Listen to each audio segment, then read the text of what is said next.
I was recently looking online for a new story to tell you guys when I came across one of the most disturbing and horrific horror stories of World War II.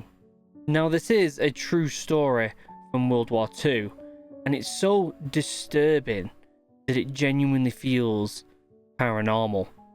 But before we get started, my name is Luke. I'm a former Royal Marines commando with a passion for storytelling, both military and horror. If you do enjoy these videos, please like and subscribe. This is a new format for this video. The last 3 videos have been getting a lot of positive feedback, and I genuinely really appreciate that. Don't forget to leave some comments in the comment section down below with any constructive criticism, and turn on that notification bell so you are aware of when the next story appears online.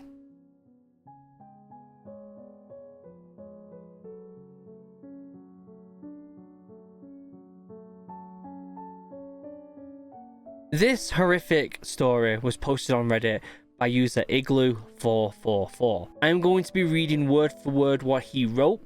It is disturbing. You have been warned. Here it is. The following is a story my grandpa used to tell me before he passed away. My grandpa was a British infantryman in the Second World War. He was only about 19 years old when he enlisted to serve his country. And while he thought that joining the military would give him opportunities to see exotic locations around the world, he was never deployed to Tunisia, or Italy, or the Pacific. Instead, he ended up practically in his own backyard, Switzerland. This is just some historical information, but it's important to understand before reading the rest of this story. Switzerland did its best to maintain neutral status throughout the war. But regardless of its attempts to maintain neutrality, Switzerland was still highly sought after by both Allied and the Axis powers. Once the Nazis began committing acts of aggression against Switzerland, England provided reinforcements to the Swiss military. Yet in an effort to prevent open war within its borders, the Swiss government instructed its military, and subsequently the British reinforcements, to perform a series of tactical retreats into the Alps. That's how my grandpa found himself stationed in a remote village in the Swiss Alps. At this time, it was early in the winter of 1943. My grandpa's company was stationed in a secluded village of about 500 people.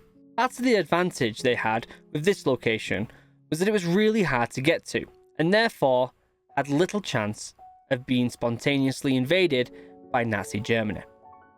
But this was also a disadvantage because it made communication with the rest of the Swiss military very difficult.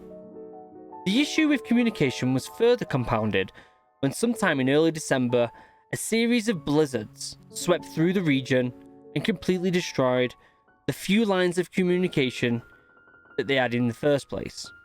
So essentially trapped in this isolated Swiss village without being able to contact with the rest of the army, my grandpa's captain decided it would be best to uphold the standing orders and continue defending the village. Weeks passed. Any roads to the outside world were buried in 7 to 9 feet of dense snowfall, and any telegraph phone lines that they had were equally useless. It grew deeper into the winter, the leaves were stripped from their trees, and the bare trunks protruded from the mountainside like broken ribs. The town was nestled between 2 large mountains.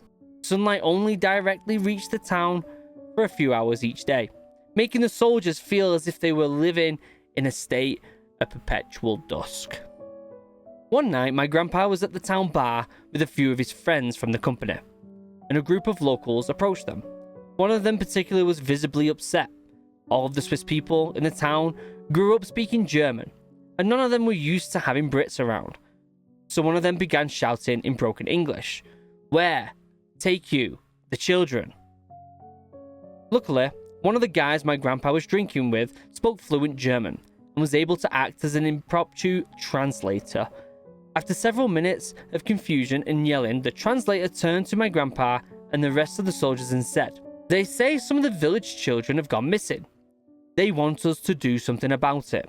Now, obviously, the British military doesn't exactly act as a bunch of mercenaries for hire. So my grandpa and his friends told the villagers to come back to the headquarters, Really, just a makeshift barracks that they had thrown together in the town's church to talk to the captain. Due to the language barrier, the villagers' discussion with the captain took about 2 hours. And basically what the captain and his self-designated translator were able to piece together was that a few weeks after the company entered the village, the locals had noticed a variety of bizarre incidents. At first, it was just benign stuff, like vanishing pieces of wood and tarps from people's sheds. But over the following 2 months, people realized that valuable items were being stolen from their homes. One man claimed that his family heirloom, a handmade ceremonial halberd, sort of like a traditional Swiss war axe, had disappeared from above his fireplace mantle. The culmination of all these incidents was when a village child went missing.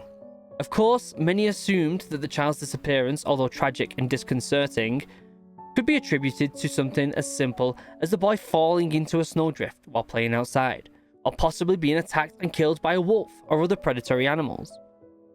But there wasn't only one child that disappeared, there was several. The villager who entered the bar who looked especially upset, that was the father of 2 young boys who had gone missing 2 days before. He had searched everywhere for them, even rounded up a posse of his fellow townspeople to join the effort, but they couldn't find a single clue as to what happened to the children. The captain told the villagers that he would continue to look into the matter, and that he would begin sending some of his men to patrol the streets each night looking for whatever or whoever was the culprit behind all these strange thefts and abductions. Later that night, Private Reginald disappeared from the barracks. Disappearing children was one thing, but a grown man? It seemed unlikely that an animal, even a wolf, could have taken down a healthy full-grown man on its own. Naturally, rumours began to surface that there was some sort of monster living in the mountains that came down at night to feast on occupants of the village. Despite the nightly patrols ordered by the captain, the disappearance kept occurring. Reginald was the only adult victim of whatever was preying on the village. The rest of the victims were all young children, between the ages of 5 and 10. All in all, including the original 3 kids who had gone missing, 7 children vanished from the town. Many people in my grandpa's company were growing suspicious. One explanation that got passed around was that impoverished villagers were actually selling their own children to human traffickers for extra cash.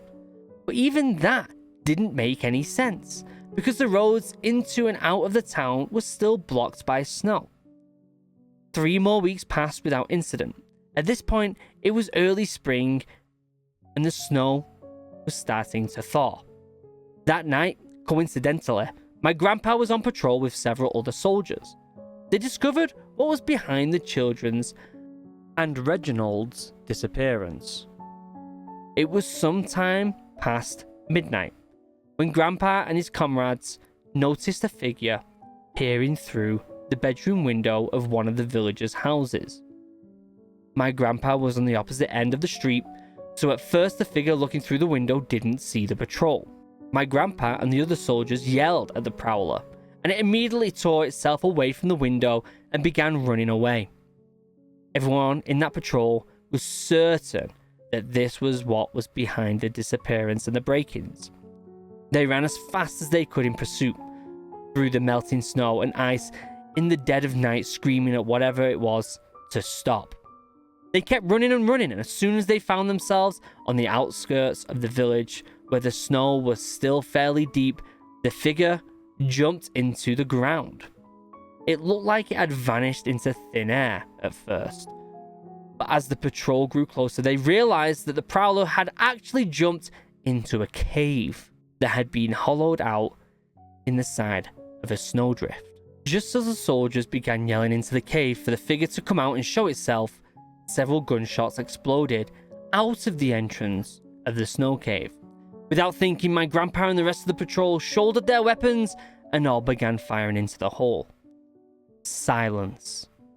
They waited for what seemed like hours, but was really just a couple of minutes. One incredibly brave member of the patrol volunteered to climb into the cave and investigate. He drew his pistol, kneeled down, and crawled into the cave.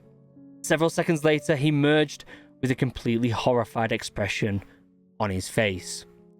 My grandpa took out his flashlight and shined it into the cave. When he saw the gruesome explanation behind the strange occurrences in the town, the figure that they had been chasing was Reginald, the private who had gone missing weeks before. They had shot Reginald right through the heart. The cave was not only occupied by Reginald, but also the bodies of several partially eaten children. Either due to the stress of being snowed in all winter, living in near consistent darkness, or some sort of terrible mental issue, Reginald had gone completely insane and had begun breaking into the villagers' houses and snatching their children from their homes in the middle of the night. He had used the halberd that had been reported missing to dismember the bodies after he slit the children's throats and hid them in the cave he carved into the snowdrift.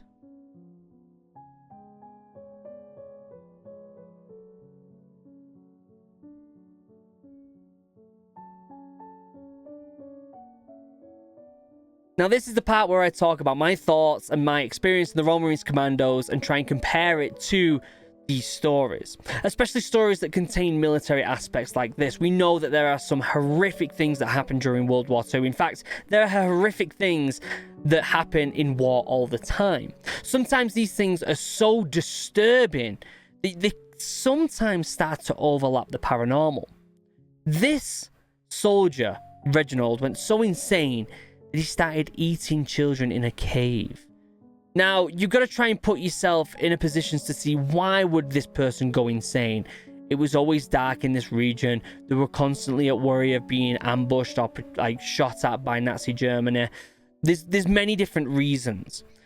But the one thing that kind of stuck out at me was these people that were in Switzerland, they kind of didn't have it that rough. There wasn't really that much chance of contact with any Nazis. So for him to go insane must have had to be for other reasons, for either constantly it being dark there, not having contact with the outside world. Maybe there was something already underlining happening to him with his mental state before he joined the military. I know I've seen people in the military that have a very, very worrying state of mind and that are still an active part, and everyone just kind of brushes it off and kind of pretends it's not really there. This happens a lot in the military, and I've seen it firsthand. However, this is so disturbing, it's kind of hard to pinpoint where he went from soldier to insane person, right? It's really hard to find that path and see what happened, and it looks like they never knew themselves either. They shot Reginald right in the heart, and they'll never really understand what happened and why he did it. This just goes to show how disturbing war is and how much it can really ruin your mind. If you know any stories like this, let me know in the comments section down below. Do you believe this story? This was posted on Reddit. It could be completely false and someone practicing their storytelling, or it could be a true story. For me, I feel like this is definitely possible. I know that some horrific things have happened during war, and this is definitely not out the realm of possibility. I think it would be wise to kind of take this story, look at some of the logistical aspects of it, and kind of line it up and see if were there people at this village at this time in World War II, and kind of connect the dots to see if that aspect of it is true. Other than that, let me know by liking this video and commenting down below what you thought of this video. But for now, members, thank you for supporting this channel as much as you do. I genuinely appreciate you more than you could ever imagine.